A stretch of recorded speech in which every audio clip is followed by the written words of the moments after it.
بسم الله الرحمن الرحيم. Em nome de Deus, o misericordioso, o misericordiador. A arte e a ciência da meditação sufi. الشيخ خواجة شمس الدين عزيمي.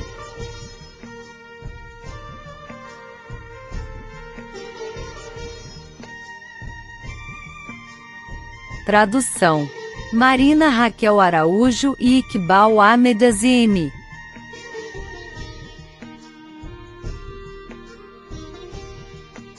Dedicatória. Este livro é dedicado à caverna sagrada de Hira, onde o profeta Muhammad praticou meditação durante 14 anos e recebeu a revelação dos versículos iniciais do Alcorão Sagrado através do arcanjo Gabriel.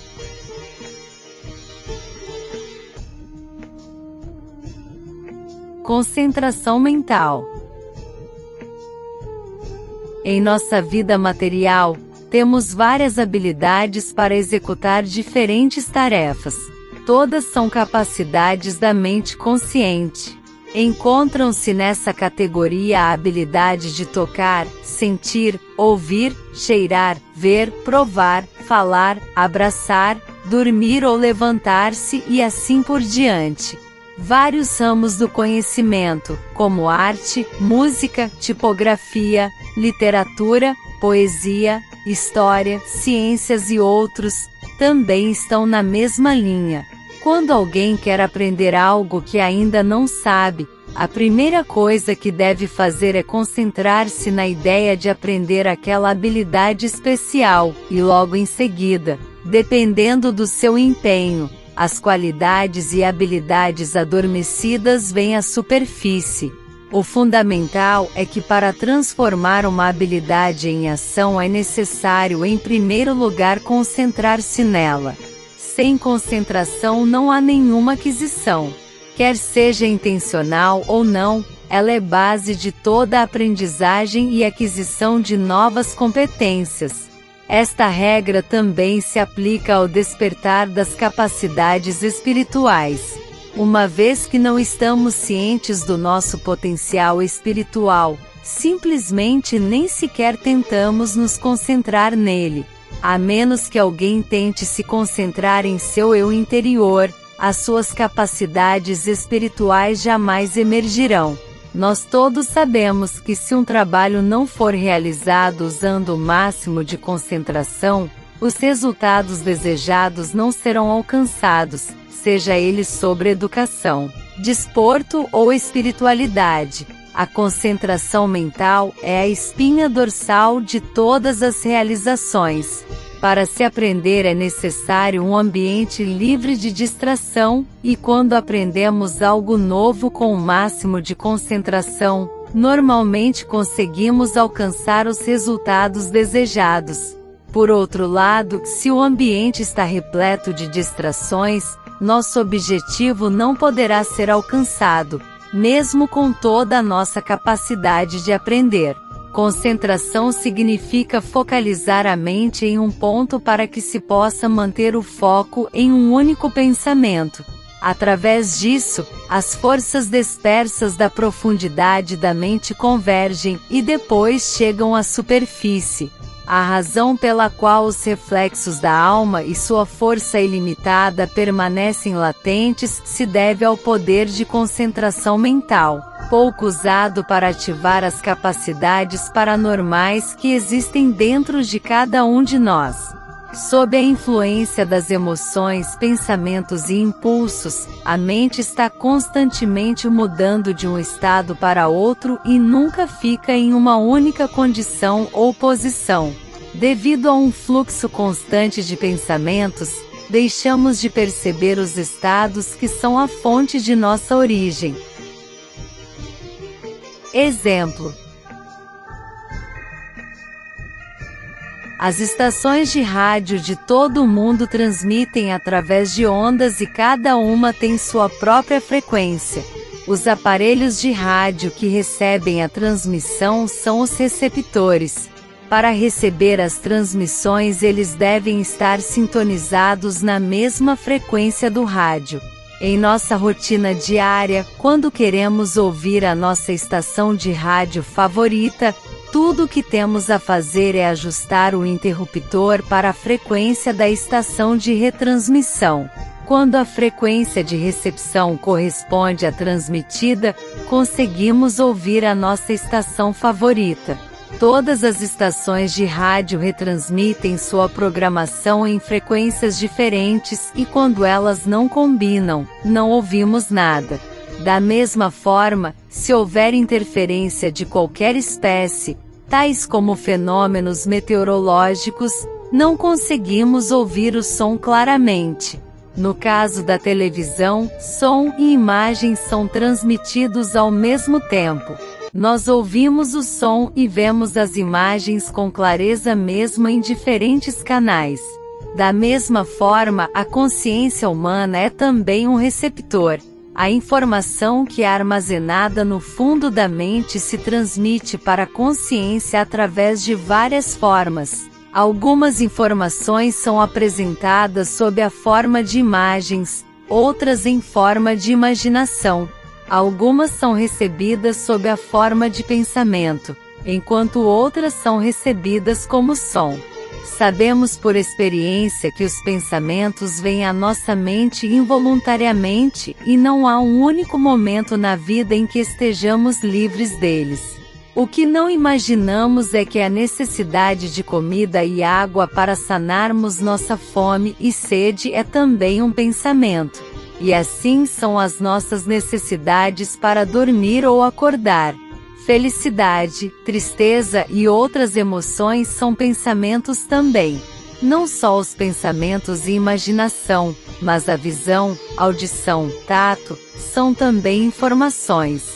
Na verdade, toda a nossa vida gira em torno de pensamentos e quando finalmente esse processo termina, vem a morte. Sem informação não há vida. Lei das invenções. Quando um pensamento é mais profundo, tem uma maneira própria de se manifestar. Se a vida fosse outra coisa além dos pensamentos, então eles não poderiam nos afetar. A verdade é que quando os pensamentos felizes vêm à nossa mente, sentimos serenidade e paz. Pensamentos assustadores nos trazem medo, e quando a dúvida entra em nossa mente, nos tornamos ansiosos. Este conceito é aceito pela medicina. Doenças e enfermidades como úlceras, problemas digestivos, hipertensão, depressão e outras, são causadas ou se complicam devido aos pensamentos. Sabemos que perdemos nosso apetite quando estamos preocupados ou ansiosos. Mesmo o pensamento remoto sobre um acidente ou qualquer outro desastre pode elevar a frequência cardíaca. Da mesma forma, não seremos capazes de ir ao trabalho ou à escola se esse pensamento não entrar em nossa mente consciente. Por exemplo, se quisermos construir uma casa, o primeiro pensamento que vem à nossa mente é a necessidade da casa. Quando ele é ativado, começamos a fazer planos, tais como a obtenção de capital ou empréstimo, contato com construtores e assim por diante. A própria arquitetura é armazenada na mente humana sob a forma de pensamento. Portanto, quando as forças do pensamento e da ação se combinam, a construção da casa começa. A casa que outrora existiu sob a forma de pensamento, manifesta-se em uma construção. As Escrituras Sagradas nos dizem que existe uma única fonte de todos os pensamentos. Essa fonte é o ponto do eu, que existe nas profundezas da mente. Essa fonte, a informação ilimitada, é transmitida de forma contínua. No entanto, a informação recebida pelo receptor consciente é muito limitada. Essa informação torna-se conhecimento e memória, que chamamos de consciência. Para receber mais informações precisamos ter maior concentração mental. Quando nosso conhecimento atinge o ponto do eu com concentração total, pouco a pouco encontramos a informação, além do alcance de nossos sentidos normais. A consciência é tudo. Para receber informações mais profundas, precisamos estar familiarizados com o nosso subconsciente. Assim como no campo da ciência, nenhuma fórmula nova ou invenção é na verdade um fato novo. Os cientistas e inventores passam dias, meses e às vezes anos contemplando um ponto. Essa atividade cognitiva eventualmente os envia para o reino do subconsciente, além das camadas da consciência. Isso resulta na descoberta ou invenção de algo novo. Portanto, não poderiam chegar a qualquer conclusão a não ser que se aventurassem no subconsciente. Em primeiro lugar, a ideia sobre algum invento entra na mente do inventor e começa a focalizar o objeto. Quanto mais profundamente ela penetra no pensamento, mais ele se expande, fazendo com que a forma e as figuras comecem a se desenvolver. Eventualmente, isto se manifesta como a invenção final. Aqui podemos utilizar a invenção de aviões como exemplo. Em primeiro lugar, na mente humana a ideia de voar veio simplesmente pela observação dos pássaros. A curiosidade ou o desejo de voar no espaço continuou a guiar o homem ao longo dos tempos. Primeiro, os humanos tentaram imitar os pássaros anexando asas aos seus corpos, mas isso não funcionou. No entanto, essa falha não impediu o desejo e assim, o processo continuou por séculos. Alguns, como Leonardo da Vinci, chegaram muito perto, mas o produto final ainda estava longe. Pouco a pouco, a mecânica do voo começou a surgir na mente e os conceitos de pressão do ar e aerodinâmica foram finalmente revelados. E os irmãos Wright finalmente construíram uma máquina que podia voar. Todos os ramos do conhecimento racional ou intuitivo trabalham da mesma maneira. Quando a mente se concentra em alguma ideia ou determinado tema com toda a sua capacidade, os detalhes ocultos se revelam. Quando a cognição incide sobre os assuntos externos ou físicos, o conhecimento físico é adquirido, e quando ele chega ao plano interior, surge o conhecimento esotérico e a revelação. A consciência de uma criança é diferente de um adulto. No momento do nascimento, a criança não tem consciência de seu ambiente. Sua visão não consegue se fixar em nenhum objeto nem pode compreender os sons ao seu redor. Ela não pode falar ou sentir o tempo e o espaço. Lenta e gradualmente, ela aprende tudo que é comum em seu ambiente, ou seja, a sociedade. Até mesmo a maneira de pensar é transferida de seu ambiente para ela. Ela recebe involuntariamente uma grande parte do conhecimento das pessoas de seu ambiente e aprende a falar sua língua nativa, sem receber uma educação formal para isso. Do mesmo modo, ela aprende o significado e o uso dos objetos presentes no seu ambiente. Aos poucos a criança vê, entende e percebe o conhecimento e a consciência dos mais velhos. Até atingir a idade adulta, sua consciência tem ideia de tudo o que lhe permite levar a vida da mesma forma ou estilo que predominam em sua sociedade. Para melhor explicar a consciência, podemos usar o exemplo de um espelho. Nele as luzes incidem e refletem. Da mesma maneira, os pensamentos em forma de luz iluminam a consciência. Baseada no seu conhecimento e interesse, ela absorve alguns deixando de lado outros. As luzes absorvidas pela consciência permanecem na tela. O homem pode senti-las, mas ele é incapaz de ver aquelas que a atravessam. Exemplo: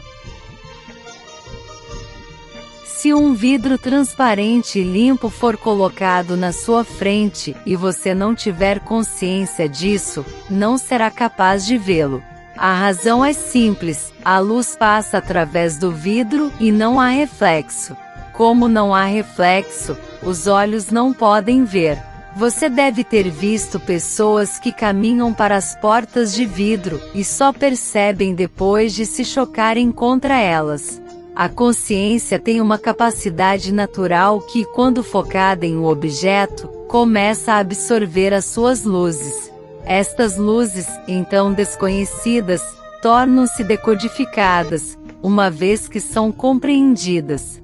Este entendimento ou compreensão é o que chamamos de conhecimento, experiência e observação, etc. De acordo com o ramo do conhecimento espiritual, o reino invisível tem um número ilimitado dessas luzes. Neste reino de luzes ficam as galáxias, as espécies de outros planetas, civilizações, mistérios espirituais e a abundância de conhecimento espiritual. Quando você muda o foco para seu eu interior, a informação começa a surgir na tela da sua consciência sob a forma de imagens e ela é capaz de entender como elas aparecem. Gradualmente estas informações são compreendidas e tornam-se familiares. A vontade ou intenção desempenham um papel importante na ativação dos sentidos espirituais ocultos. Quando você faz a meditação com os olhos fechados, está ciente de que esses objetos existem além dessa escuridão. Essa consciência ajuda a ativar sua visão esotérica.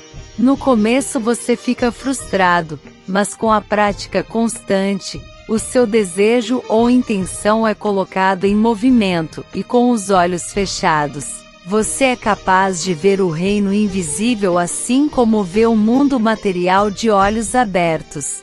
Nós todos sabemos que a fé desempenha um papel importante na realização de todas as coisas. Se você não acredita que Nova York é uma cidade, então você nunca será capaz de chegar lá. Se não acreditamos em química como uma ciência, jamais seremos capazes de aprendê-la.